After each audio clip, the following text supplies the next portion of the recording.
Shalom, selamat hari Minggu Bapak Mama Saudara-saudariku yang terkasih di dalam kasih Yesus Kristus.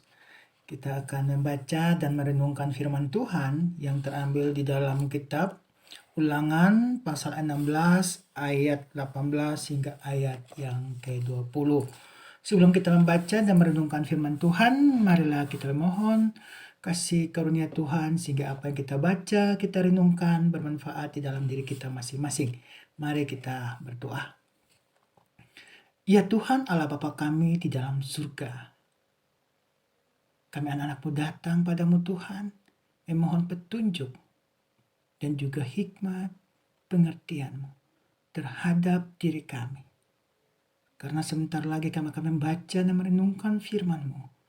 Tuhan urapi kami, sehingga kami boleh mengerti, memahami, memperoleh hikmat, dan kami boleh dapat berjalan sesuai dengan apa yang Kau ingini, yaitu menjadi pelaku-pelaku firman. Sertalah kami ya Tuhan, kepadamu kami memohon. Amin. Bapak Mama, saudara-saudara yang terkasih, firman Tuhan dalam kitab Ulangan pasal 16 ayat 18 hingga ayat yang ke-20. Demikian bunyinya, hakim-hakim dan petugas-petugas haruslah kau angkat di segala tempat yang diberikan Tuhan Allahmu kepadamu menurut suku-sukumu. Mereka harus menghakimi bangsa itu dengan pengadilan yang adil. Janganlah memutarbalikkan keadilan, janganlah memandang bulu, dan janganlah menerima suap, sebab suap membuat buta mata orang-orang bijaksana dan memutarbalikkan perkataan orang-orang yang benar. Semata-mata keadilan, itulah harus kau kejar, supaya engkau hidup dan memiliki negeri yang diberikan padamu oleh Tuhan Allahmu. Demikianlah firman Tuhan. Bapak Mama, saudara-saudara yang terkasih di dalam kasih Yesus Kristus. Dalam firman Tuhan ini, Snow Dagmit memberikan kita tema bersama, yaitu tentang KKN sebagai musuh gereja dan bangsa. KKN sebagai musuh gereja dan bangsa. Namun saya memberikan sesuatu tambahan tema, yaitu tentang belajarlah adil. Bapak Mama, saudara-saudari yang terkasih, kita harus mengakui akan keadaan diri kita masing-masing. Apakah kita adil? Apakah kita adil bersama dengan keluarga dan sesama kita? Kalau saya jujur, kadang-kala saya tidak adil terhadap keluarga. Begitupun juga kadang-kala saya tidak adil terhadap sesama umat manusia ataupun umat-umat pilihan Tuhan. Kata adil yang berarti sesuatu yang seimbang, sesuatu yang harus jujur, sesuatu yang harus baik, sesuatu yang menunjukkan sebuah kebenaran, dan juga dengan hal bijaksana. Bapak Mama, saudara-saudara yang terkasih, sederhana di dalam kehidupan kita sehari-hari. Kadang-kadang anak-anak yang kita sayangi di dalam keluarga kita, anak-anak itulah yang kita selalu memberikan suatu kemanjaan. Namun ada anak-anak yang tidak kita sayangi, kita cuek atau membiarkan begitu saja. Ataupun pada saat mereka berulang tahun, ada yang kita memberikan hal yang istimewa dan ada yang tidak. Bapak Mama, saudara-saudara yang terkasih, tanpa tidak sadar kita tidak adil. Kita tidak bijak. Dan kita tidak baik. Kenapa? Karena mereka anak-anak kita. Semuanya harus adil dan bijaksana. Begitupun juga kita sebagai manusia.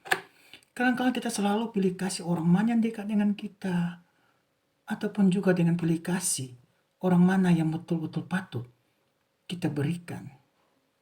Namun kita abaikan semuanya karena faktor kekeluargaan, kedekatan, dan lain-lain sebagainya. Dari firman Tuhan ini mengajak bagi kita bersama, apa itu adil sebenarnya? Keadilan adalah sesuatu yang bermakna, yang baik sekali bagi kehidupan. Bagaimana kita tidak pilih kasih, kita tidak semena-mena terhadap orang, dan kita pun juga selalu berbagi sama dengan bagi banyak orang yang memerlukan. Bapak Mama, di dalam kehidupan kenyataan hidup, ada satu kisah kenyataan yang terjadi, yaitu tentang kasus yang diurus pada pihak kepolisian. Yang dimana kasus ini, saya cerita singkat saja, yaitu kasus tentang seorang pemuda memukul seorang anak. Dalam kasus ini, seorang pemuda ini, dia sementara tidur, dia begitu lelah. Dan seorang anak kecil ini datang dan tiba-tiba mengagetkan dia. Dan pada saat itu ada kayu di sampingnya. Ia kaget, dia bangun dan dia pukul kepala anak ini. Dan ini pun juga terjadi. Anak ini pun kesakitan. Ia lari ke rumah memberitahukan kepada orang tuanya. Dan orang tua pun sangat marah sekali. Langsung melaporkan ke pihak kepolisian. Dari sinilah dari pihak kepolisian mengambil data dan lain-lain sebagainya. Dan hal ini pun juga terjadi. Seorang pemuda ini pun juga mengaku, ya benar ia yang memukulnya. Karena dalam keadaan yang kaget dan tanpa tidak sadar. Faktor hukum, jelas memukul anak di bawah umur itu salah. Tapi tidak melihat dari faktor psikologi atau faktor psikon yang terjadi. Tetap si pemuda ini dikatakan salah. Dan si pemuda ini pun juga mengaku. Singkat cerita, kasus ini telah diurus oleh pihak-pihak kepolisian, oknum-oknum tertentu, dan akhirnya ambil jalan keluar damai. Nah, pada saat ambil jalan keluar damai, dituntut dengan bayaran sekian di depan oknum polisi tertentu. Nah, pada saat itu oknum polisi tertentu sudah ditandatangan lengkap semua dari pihak pertama, pihak kedua, dan saksi. Semuanya telah selesai dengan baik. Namun, 1-2 bulan tiba-tiba dari pihak kejaksaan datang menangkap si pemuda ini tanpa ada surat perintah. Dan pada saat itu pun juga diberitahukan bagi saya. Dan saya telepon ke mereka. Kok tidak ada surat perintah, kenapa ditangkap? Dan mereka pun tidak menjawabnya. Dan pada saat langgar 2 jam, mereka membawa surat perintah itu ke rumah pemuda tersebut. Bapak, mama, saudara-saudara yang terkasih. Rasa keanehan yang terjadi sudah buat surat. Tanda tangan pernyataan hitam di atas putih tentang sebuah kedamaian. Dan semua sudah urus dari anak tersebut juga. Pengurusan rumah sakit semua telah dijalankannya dengan baik dan ditanggung oleh si pemuda tersebut. Begitupun juga ada denda yang terjadi. Pemuda itu tanggung semuanya. Namun, terakhir, si pemuda ini ditangkap dan dia masuk ke dalam sel. Dan perkara ini dilanjutkan. Pertanyaan bagi kita. Seumpama kita sudah urus damai, apakah perkara itu berlanjut? Kedua, kita sudah merasa bertanggung jawab dan ingin melunasi segala sesuatu karena ketidaksadaran kita. Namun kita dihakimi. Ketiga, apakah ini adil? Bapak, mama, saudara-saudara yang terkasih, saya tidak melihat siapa salah, siapa benar lagi. Saya melihat ketidakadilan yang terjadi di dalam bangsa dan negeri ini. Yang dimana ada oknum-oknum tertentu menggunakan segala macam cara untuk meraih ataupun juga untuk mencapai apa yang mereka inginkan dalam hati mereka, dalam pikiran mereka, tanpa berpikir bahwa mereka ini sudah punya satu tanggung jawab yang Tuhan sudah berikan. Dari tanggung jawab itu mereka mendapatkannya, yaitu berupa gaji dan tunjangan. Namun, mereka belum puas dengan semua ini. Akibatnya, ketidakadilan ini muncul. Begitupun juga hal-hal yang terjadi di luar kita bersama, Bapak, Mama, saudara-saudara terkasih. Di bangsa Indonesia ini, banyak kejadian terjadi. Ketidakadilan pun terjadi. Kita bisa dapat melihat bersama di media dan lain-lain sebagainya. Ataupun juga di dalam kehidupan kita sehari-hari. Karena itu Bapak Mama, saudara-saudara yang terkasih, firman Tuhan hari ini menuntun bagi kita bersama untuk belajar adil. Di mana Musa juga mempersiapkan umat-umat Israel untuk memasuki negeri Kanaan dan hidup sebagai umat pilihan Tuhan. Dalam rangka itu, ia mempertegas pemberlakuan antara aturan hidup